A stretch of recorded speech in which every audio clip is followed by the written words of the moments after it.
12 ज्योतिर्लिंग में से एक ज्योतिर्लिंग घृष्णेश्वर की कथा कर रही है। सुधर्म नाम के ब्राह्मण की 2 धर्म पत्नी थी, घोषमा और सुदेहा।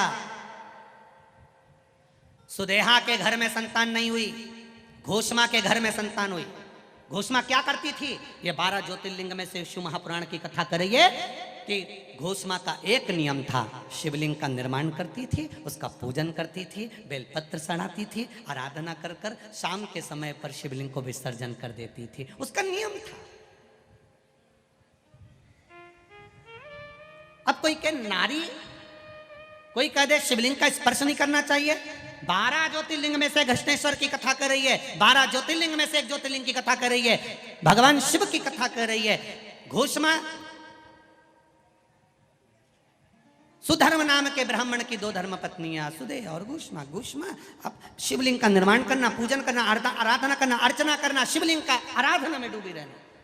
अपने बेटे को इसने सुदेहा को दे दिया था।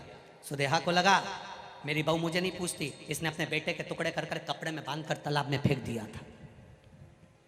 घोषमा शिव जी का पूजन कर कर, शिवलिंग का पूजन कर कर जब शिवलिंग विसर्जन करने के लिए गई तो हाथ जोड़कर कहती है मैंने बेटे का दर्शन बहुत दिन से नहीं करा।